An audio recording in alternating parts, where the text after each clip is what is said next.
APU. American Public University is proud to present The Everyday Scholar. Welcome to the School of Arts and Humanities at American Public University. My name is Dr. Bjorn Mercer, and today at The Everyday Scholar, we're talking to Stefania Malacrida, philosophy faculty in the School of Arts and Humanities. And today, we're talking about relativism and the differences between the U.S. and Europe. Welcome, Stefania. Hi, hello. Great to be here, and thanks for having me. Of course. Really interesting topic.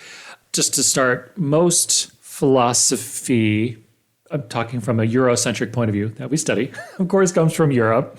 There's, of course, a bunch of different philosophies throughout the world, but the most common found in the U.S. are from Europe and that cultural heritage. And so today, I'll jump into the first question, is you've lived in Europe and in the U.S. What are some observations about the differences between the U.S. and the countries you've lived in? Yes, so it's a very fascinating topic and a very difficult one as well, because as you can imagine, it is very easy to slip into stereotypes or bias or faulty generalizations. Having said that, it is really a fascinating thing to travel, to see different countries and cultures, and to live there, possibly to immerse oneself in other customs, in other lifestyles and habits. It's really enriching. I was born and raised in Italy. So I'm Italian, and this is where I spent most of my life.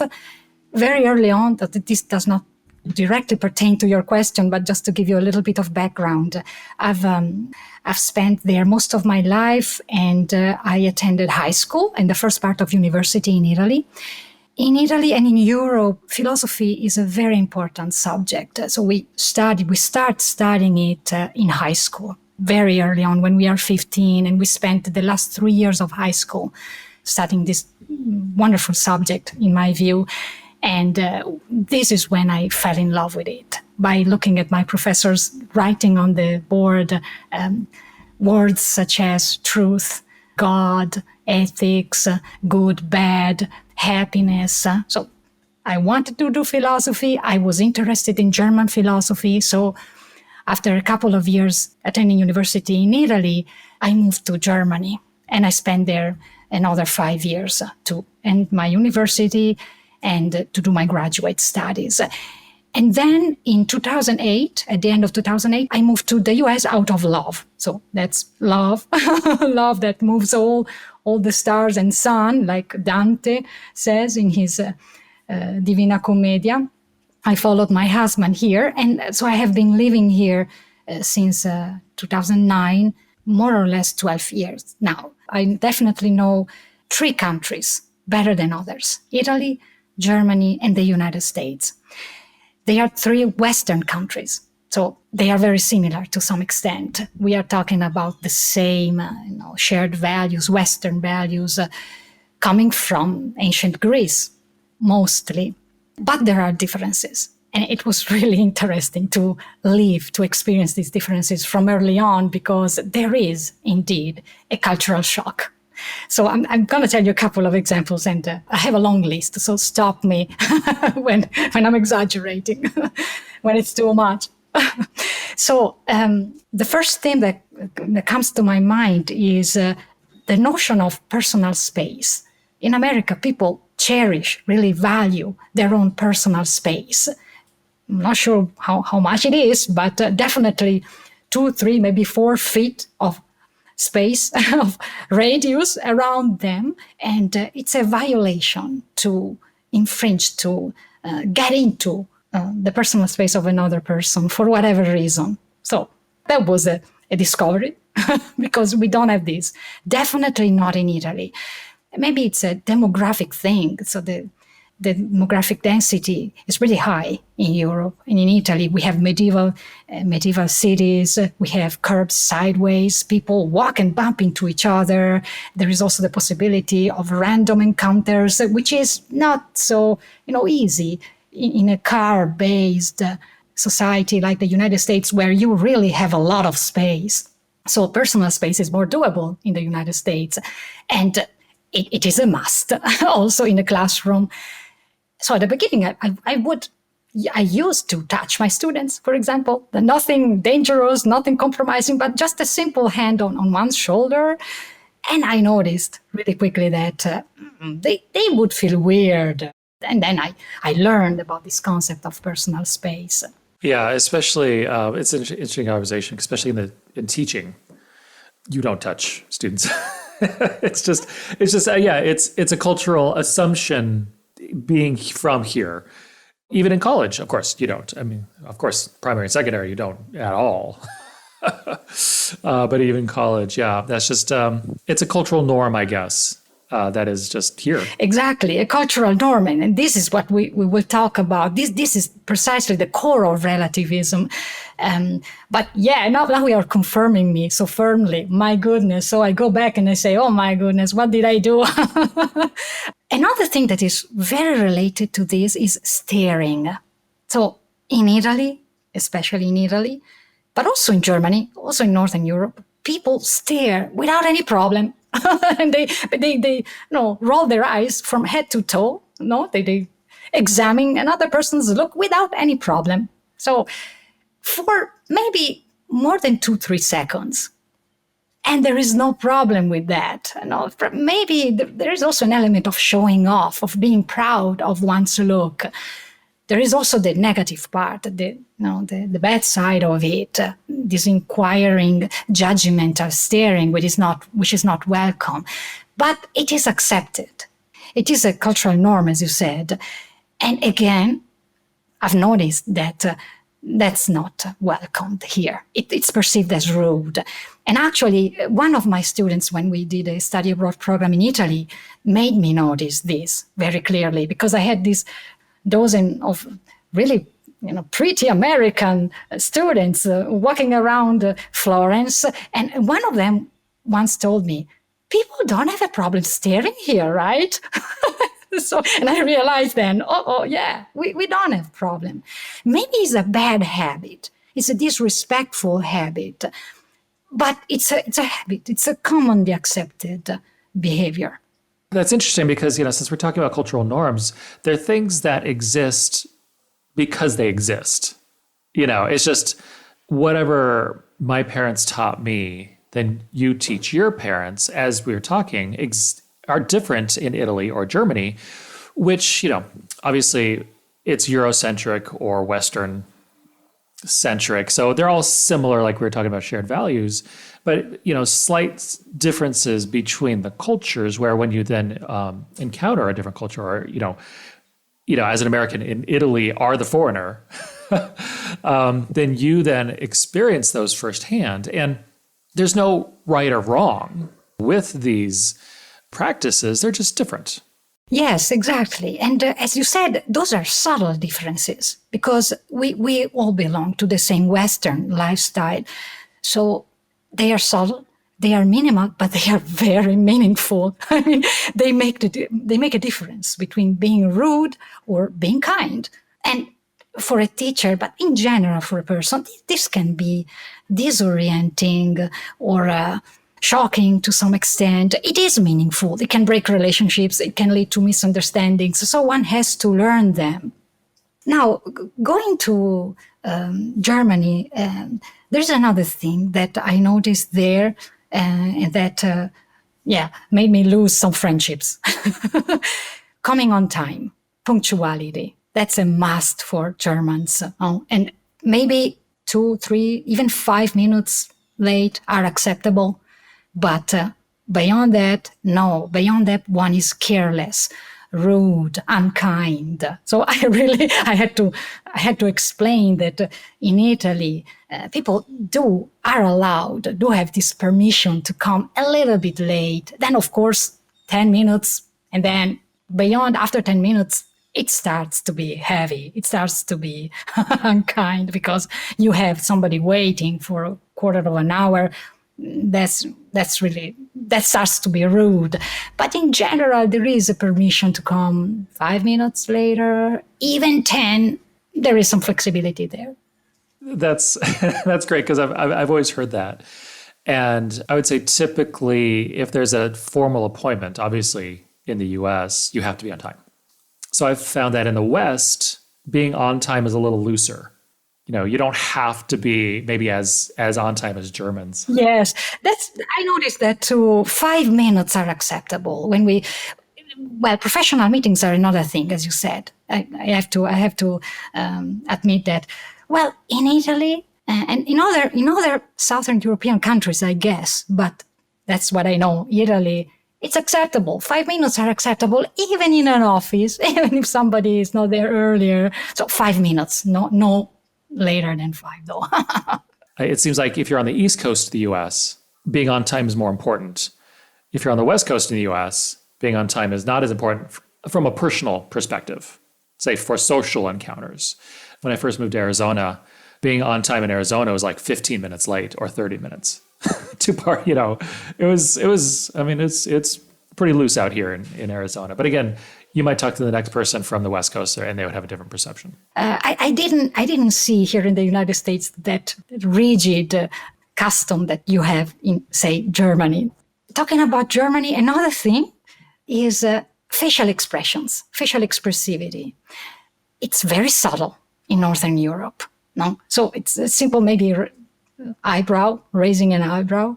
So again, compared to we Italians, we are very emphatic. You for sure know that we use a lot of gestures, that we use our hands a lot. Now, I've noticed that Americans do have their choreographic elements too. So they have a lot of expressivity in general. But in Germany, you have to learn their own way to express their feelings, which exists, of course. Not that they are emotionless or cold, no, but they express these in different ways.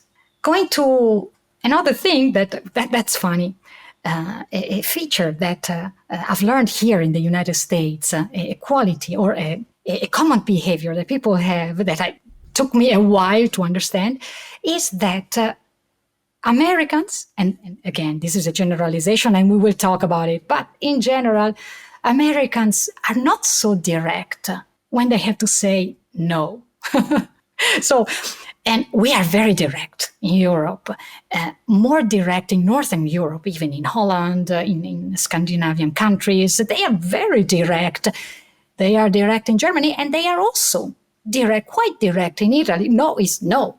And again, I had to learn this the hard way while teaching, because when a student would say something that was off topic or not right, I would simply say, no, that's not right, in a very direct way, which would inhibit students from bringing up their ideas and talking and starting up a conversation, saying what they're thinking. It would really have an inhibition factor on a class which should be mostly based on debating and talking, which is philosophy. I completely agree. Philosophy should be about vigorous debate and sometimes saying no, but again, a cultural norm of the US where being too direct, especially in education when correcting students, can be a negative, even though as a faculty and as a teacher, it's your job to correct them.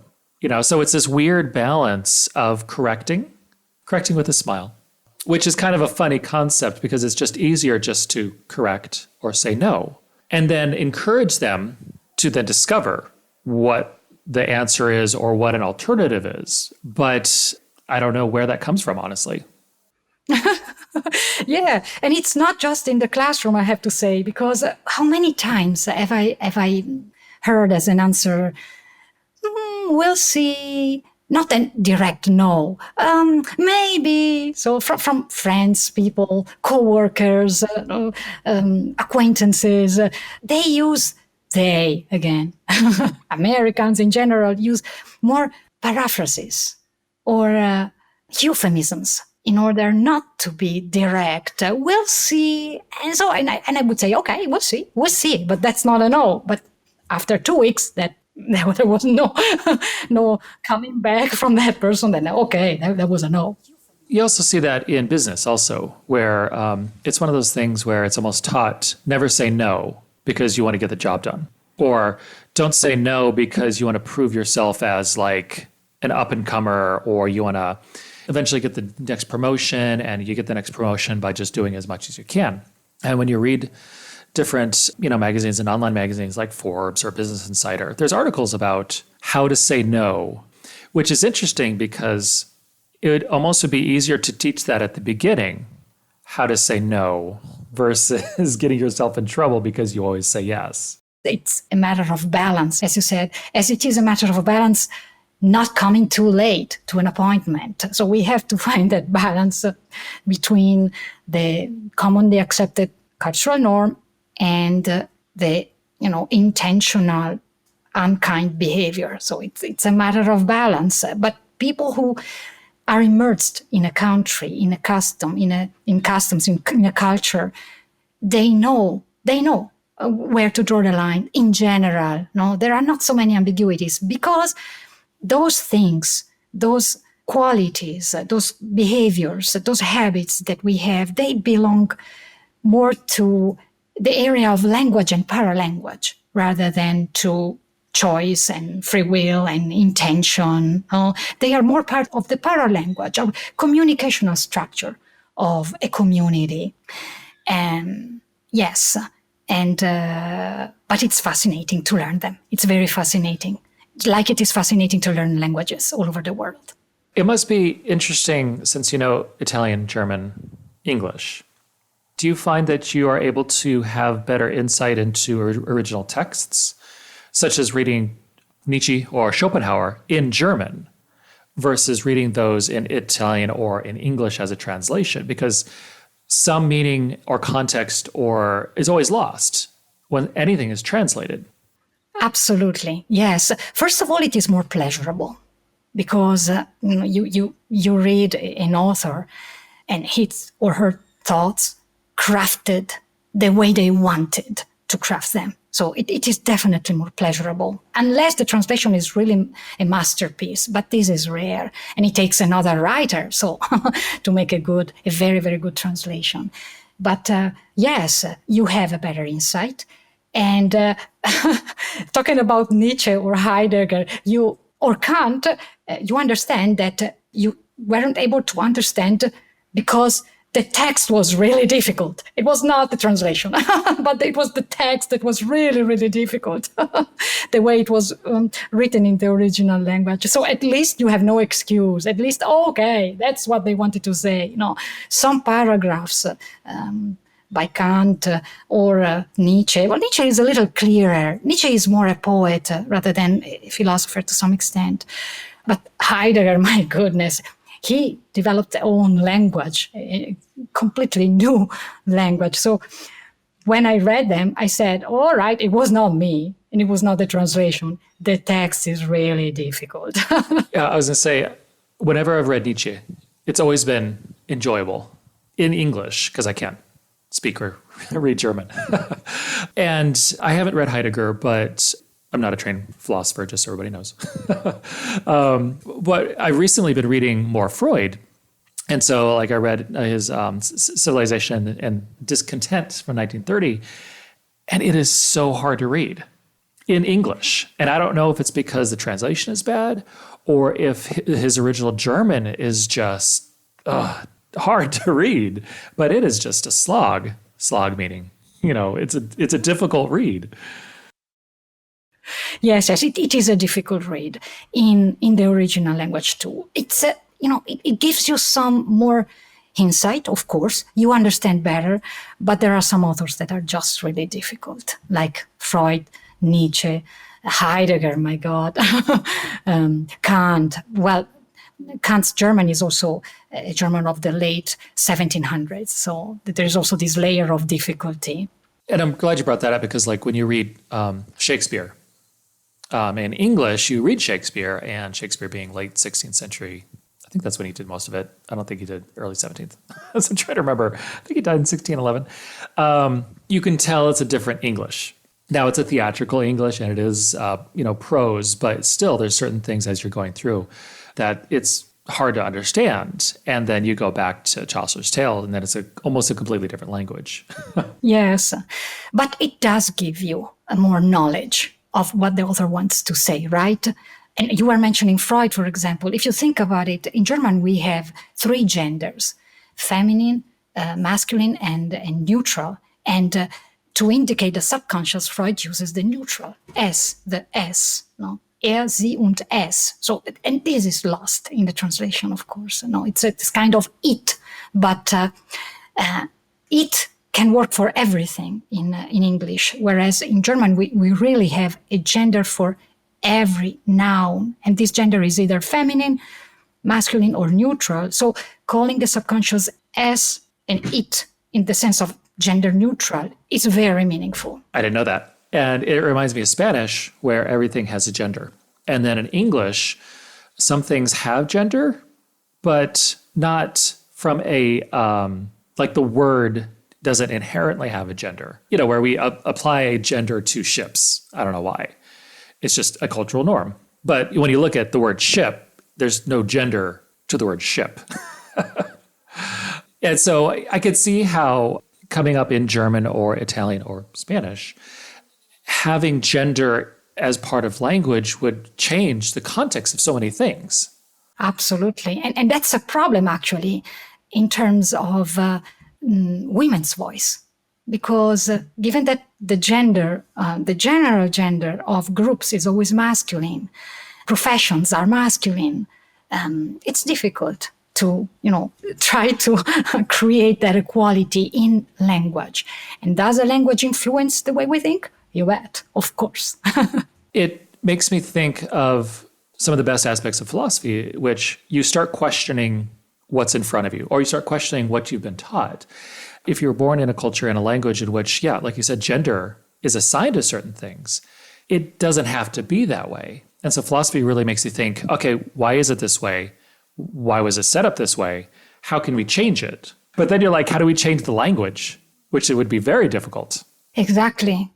It is. There are some attempts, though, and we'll see, because language is something alive. It's not something dead and fixed once and for all. So there are some attempts, but of course it is difficult because to some extent you have to alter the language, and the whole community, it takes time. The whole community has to agree more or less intentionally, more or less subconsciously. So it is a difficult operation, but there are some linguists who are trying to do it. One thing that I really want to point out is that it is very interesting and pleasurable and nice to learn different countries and languages. And every time there is one ritual lost or a language disappearing, there is a sense of loss, because this is how humanity expresses itself in a dynamic relationship with the environment.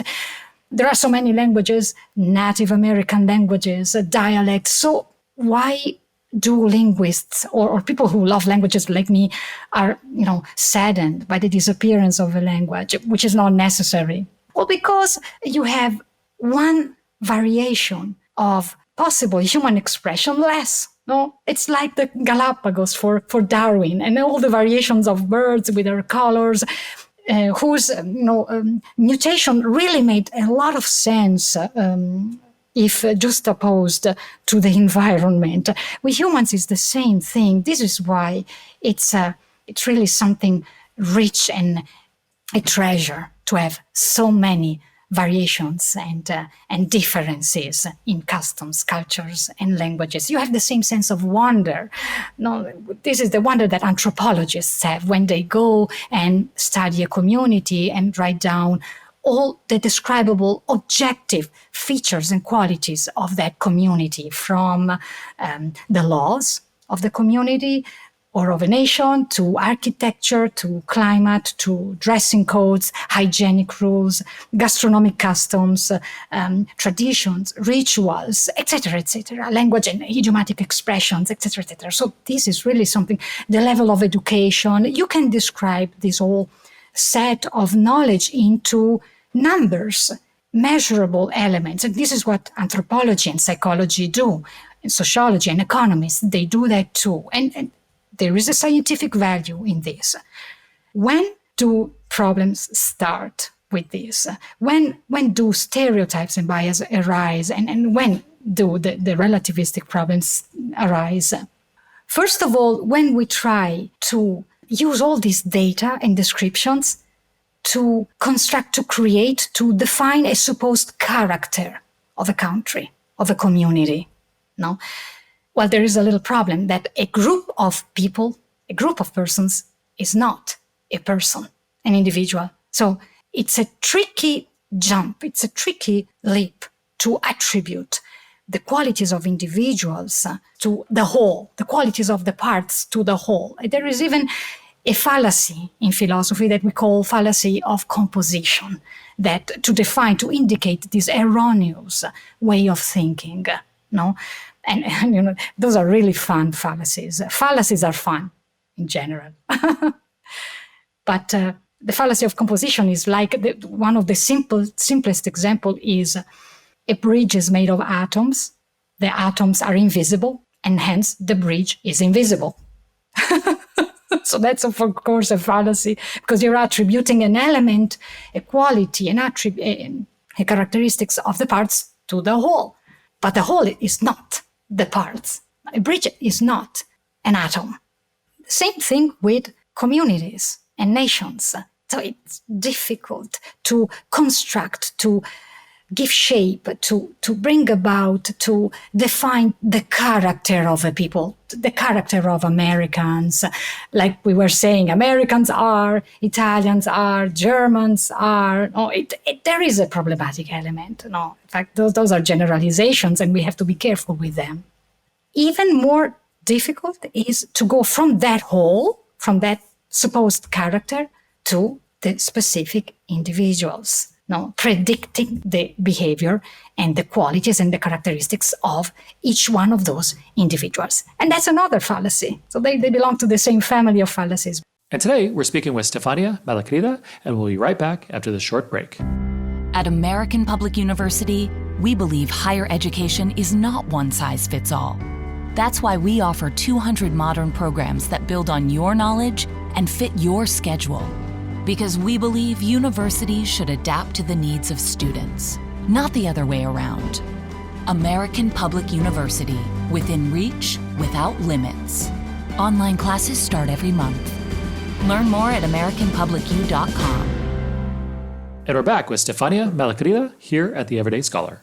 And I could see how with that fallacy, when you talked about the fallacy of the composition, was it? Yes, from the parts to the whole. Yeah, the parts to the whole, where it's very easy, especially politically, to make that fallacy. If you are more conservative, you belong in that huge conservative. If you're more liberal, you belong in that huge liberal camp. When in reality, each individual is very multidimensional, has many different ideas.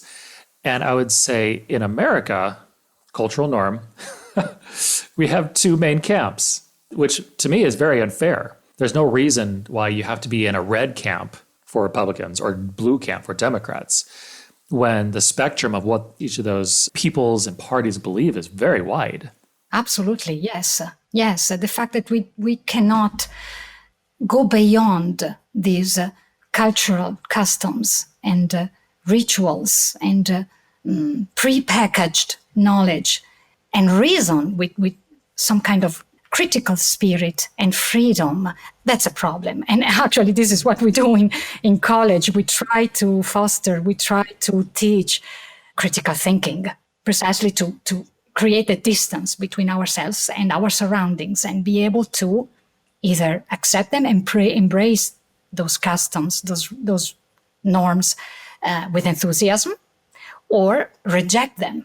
My simple interpretation of relativism is what certain people do over there, so in Germany or Italy or other countries like Japan, it's fine. Whatever they do, for the most part, is completely fine, because whatever we do over here is fine. It's just how we perceive certain norms in which we start arguing about things that honestly don't matter.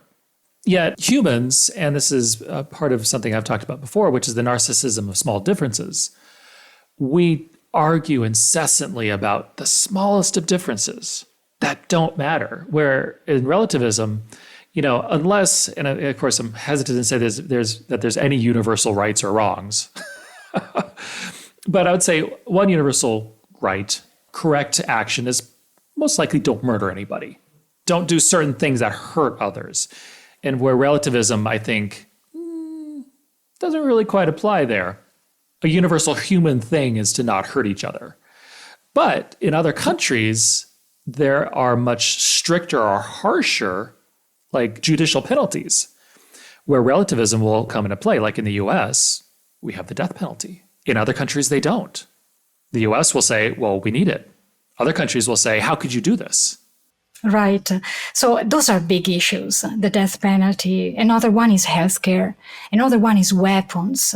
The fact that the availability of weapons, which we don't have in Europe. When I first came here, I was appalled by the easiness with which one can acquire a weapon or multiple weapons, and what kind of weapons too, no? Or the death penalty. This is an example that I was worried to mention, but that's one of the first things that came in mind. We don't have the death penalty since the end of World War II because of the misuses of the death penalty by the fascism regime. So, and Nazism, of course. And even the Vatican, 1 decade later, I think, even the Vatican, the only absolute monarchy we have in the world, abolished the death penalty at some point. You still have it in the United States. And again, at the beginning, I wouldn't understand.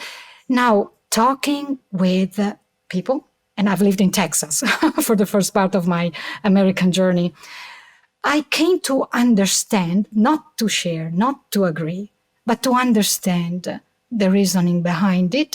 Of course, I am against, now I have to expose myself, because we have had a big debate in Europe, not so much about the righteousness of the death penalty, rather than about its use, as I said, the practicability and the injustice that come with it. Not just condemning innocent people, but also giving a too harsh of a penalty to those who wouldn't deserve it, with, some disproportional condemnations of certain communities rather than others. So there are a lot of problems in the practicability of the death penalty. But I have to admit that by living and by being immersed in Texas, for example, in a community pretty much in agreement with the death penalty, I started to consider and also even to appreciate, even again, I don't agree, to appreciate the arguments behind it, which, by the way, the arguments that Kant made famously in one of his most important political work. Those are great examples. I mean, you can have books, entire series, philosophizing about the death penalty, guns, Second Amendment. And I think the one thing that philosophy hopefully teaches you is to question. So here in America, established norm is we have the death penalty. Okay, why? Why do we have it? Has it always been around? Did we reinstate it? Oftentimes when you watch political commentators, they give their perspective in a very simplistic way from the right or left. That's one of the biggest disservices that the American media does, is that the American media isn't about fairness. It's about satisfying their market. So there's the market for the right, there's a market for the left, and they don't care about having a middle ground. Most of them, I should say. At the beginning of the podcast, when you said that, you started learning philosophy when you were young in high school and continued, it would be different learning philosophy in Italy and Germany when the philosophers maybe have wrote their text an hour away in the city next to you, where there's that national pride of having these philosophers. And I'm not saying that there aren't American philosophers, because there are. But oftentimes so many of the philosophers we read are European philosophers. You go back to ancient Greece, and all of Europe has a cohesion, a philosophical cohesion, because we go back and we read the Greek and the Roman philosophers. And even when you're talking about the death penalty, Europe has gone through so much pain and suffering. And so through that, you have to philosophize. You have to figure out what are humans doing to each other. And I'm not saying that Americans haven't gone through stuff. America has its own problems, not to mention, well, of course, slavery and its treatment of its indigenous people. But we've never had a war like World War I, World War II, And then having had to come to grips with that reality. I mean, honestly, the treatment of indigenous people in the country, America has not come to grips with that. Even the Civil War, there's a horrible Civil War in the country, but did America really come to grips with slavery? If it had, we still wouldn't be having problems today. There still wouldn't be such inequity found and such problems with the judicial system, where there's so many more Black people in prison than white, or arrested because of your color, because of not. There are all these different things that for some people, they don't question the current state of things when they should. Yes, and we don't have to forget, let's not forget that it is after World War II that some international organizations were born, such as the United Nations, the World Health Organization. They came together and they made this effort to try to define what are human rights, the human rights that cannot be violated, inalienable human rights. What are they? A more modern version rather than the one written in the American Constitution, for example. And they came up with the Universal Declaration of Human Rights, which is one of the most modern and most beautiful documents ever. It's just written words, somebody could say. It's just a document. And for example, the United States didn't sign the document in spite of the fact that Eleanor Roosevelt and FDR were the ones who lead this effort actually after the war. So those are just words, but the mere fact that multiple nations sat at one table trying to find that common ground, giving in something about their personal or cultural identities to the benefit of a common good, of a more important common good, writing down what should be done, what are those rights, trying to really find those things that everybody could agree with. That's very significant, and it means that it is doable. No, and one could disregard this document, but what is the alternative? The alternative is not nice. No, the alternative is war, etc. And to get to the last question is, how can relativism be positively applied to cultural difference between peoples? Because in the past, there were conflicts. There are conflicts between cultures. Your culture was different than mine. We fought each other, even when cultures looked exactly the same. And the people looked exactly the same. They still fought. And I'm not going to say that the development of nuclear weapons has a positive side to it besides nuclear power. But conflict had to be figured out, or else literally millions of people would die with one bomb. And so at least with the with the development of democracies generally don't fight each other. And so war has been less, I'm putting that in big quotes, when in reality, of course, there are, wars all around the world at any one time. But because we're having to figure out how to deal with each other, that's good. So how can relativism be positively applied to cultural differences? Well, relativism is the wrong word, I think. And this is part of the problem, that people mention relativism as a way of express tolerance towards different identities and cultures. That's freedom of religion and freedom of thought, actually. It's not really relativism. Relativism is the view, an erroneous view, that our moral values, moral relativism in this case, are determined, come from our culture, from our background. We have already said that there are problems with that because we cannot infer individual behaviors in a deterministic way from the surrounding, the backgrounds, the structure of a society. Of course, we are influenced by it, but there is always a space of freedom, of free choice, of free will. And there is also, even when there is no choice, we can have the possibility to criticize those structures, those customs, those habits. And it is difficult to give an absolute answer to what is right or wrong.